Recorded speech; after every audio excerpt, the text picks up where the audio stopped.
7:20. Friday morning, Mike Fuller phoned me from KARIEGA.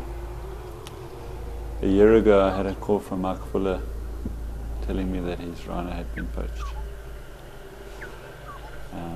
This time when he told me that it had more poached rhino, I immediately,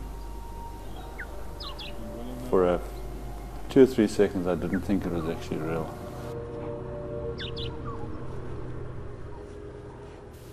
The first thing that came to my mind, I've got 45 minutes before I can get there. What sort of state is this animal in? I phoned Mike. I said, give me more information. He said there are 2 animals down. And I just thought, this can't be happening.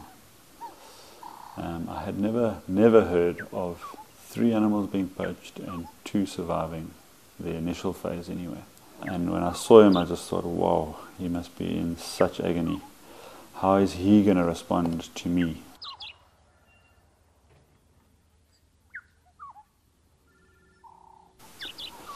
And then as we approached him, he tried to stand up, and that's when I really thought, oh, we're going to struggle with this one.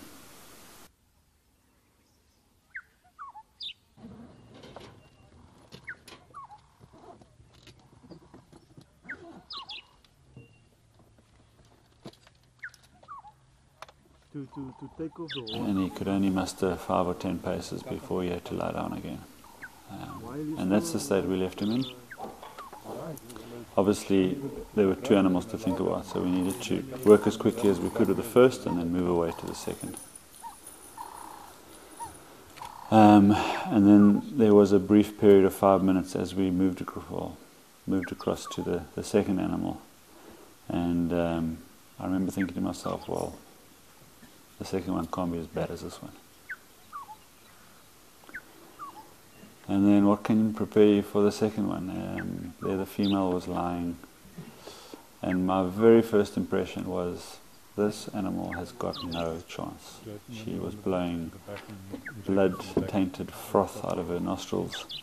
You could see by the way she was breathing, she was in severe distress. You could see by the huge pile of blood that had stained the grass and the ground near her head, that she'd lost an enormous amount of blood. And there were visible signs of her having struggled through the night, and I just thought, surely we can't save this one. So with her I was able to find an ear, raise a vein and give her the antidote. And then while we were waiting for the antidote to work, I drew up some anti-inflammatory and we started to administer that.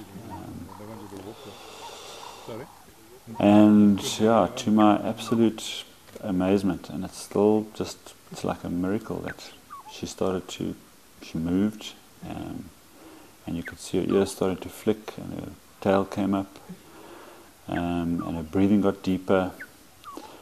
And then I just thought, imagine if this animal does wake up and is better than we think she is. What is she going to experience when the anesthetic wears off and all that pain-killing property disappears? And watching her struggling to her feet, initially she fought and you could see her balance wasn't right and her strength wasn't there, and every time she tried to stand up she kept on hitting her head on the ground, and it was unbearable to watch that. I drew up some more anti-inflammatory and just thought, well, let's give it to her anyway because she's down. And while I was administering the second load of anti-inflammatory, she started to struggle again. And at that point in time, I thought, well, maybe this is just the last throes for her. Maybe this is just agonal clutching at death, and that this was going to be it, and she was going to die on us.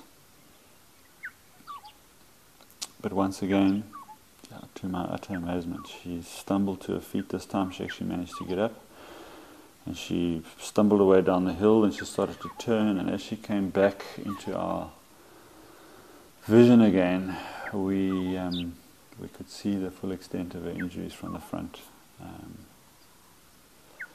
yeah, and you know, the amazement of her waking up, and then suddenly the reminder that now we've actually got something that is alive, is conscious of all she's going through. She's now mobile, and we can't get back to her because she's been reversed.